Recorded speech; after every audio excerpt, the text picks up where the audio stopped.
What's up, everybody? It's your boy Ryan, and I am in the beautiful city of Pittsburgh, my now hometown. Here to quick talk about that.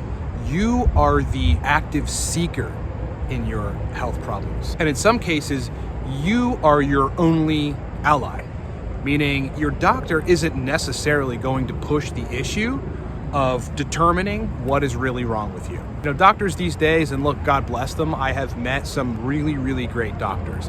Doctors that listen, that are willing to run the appropriate labs, that are willing to think past the literature.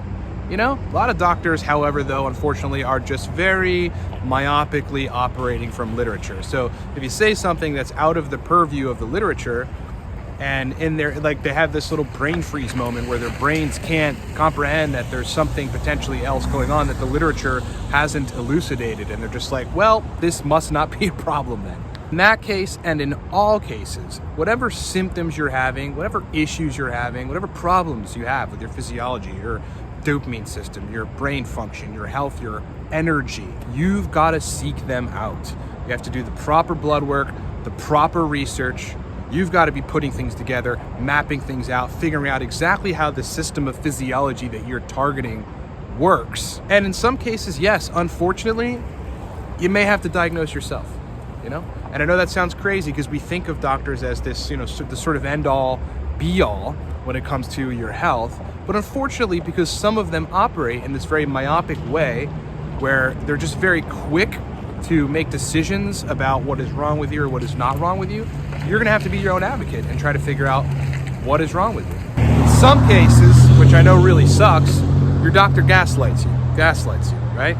Says, you know, the literature doesn't line up with what you're saying, and we can't find, they do this a lot, they can't actually find, right, a discernible root cause of your issue and therefore a diagnosis. So they either think you're making it up, which I'm sure a lot of you have gotten that before, and it fucking probably rattled you to the core and pissed you right the fuck off, because it should. Or, you know, they sort of misdiagnose you and it's some other condition in their eyes or whatever. It's an unknown. And in those cases, you've got to be your own advocate. There are a lot of conditions. So let's just chat about dopamine, for example. Dopamine inhibition can be caused by so many things. You know, and that's a tricky one. That's why I like to talk about dopamine so much, because I've seen so much dopamine impairment that has not been diagnosable. It's such a tricky one, right? Because you can't measure neurotransmitters accurately.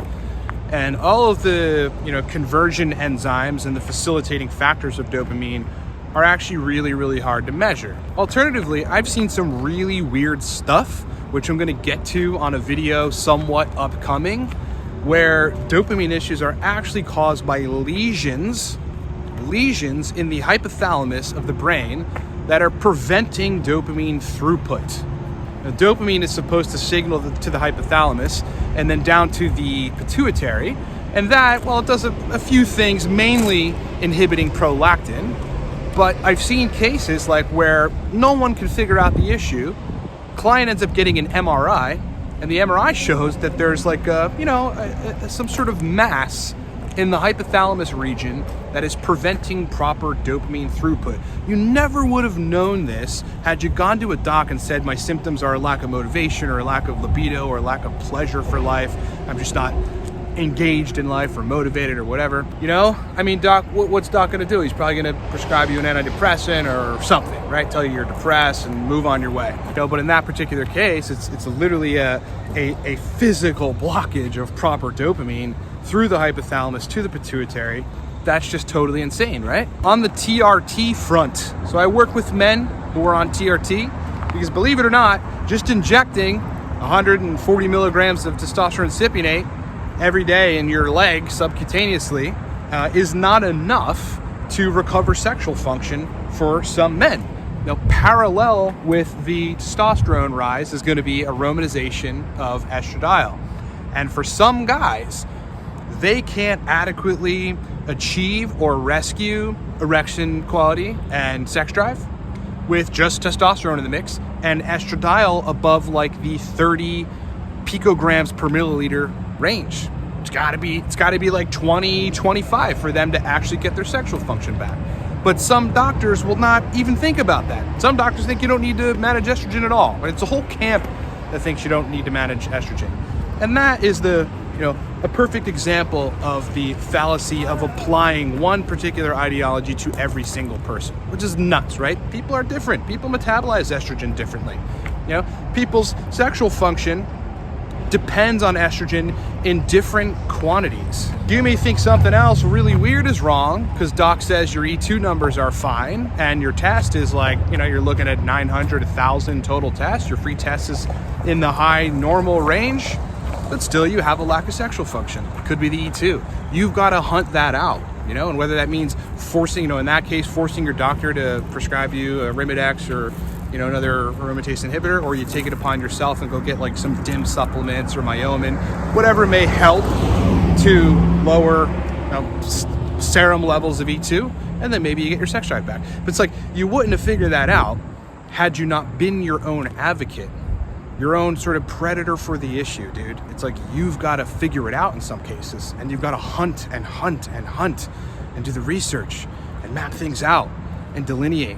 Right? It takes a lot of discernment, a lot of fucking patience, and a lot of just heavy persistence. Most importantly, what it takes sometimes is for you to step up and for you to understand, all the various systems of physiology that interplay with your particular issue, Is it particularly convenient for you to understand, hypothalamic pituitary function, at an anatomical level? No, but, and you don't think you have to do that. But in cases where your doctor is not helping, you suspect there's an issue there, especially related to dopamine, it may be something to, to go down and investigate. And you may have to understand, the physiology at a very, detailed level in that case to get better. By the way, I'm not trying to scare folks into thinking like if you've got dopamine issues, you have like a hypothalamus like problem, like, there's so many other things that cause it. But that's really why you have to be your own investigative advocate physiologically to figure out, what the hell is wrong with you.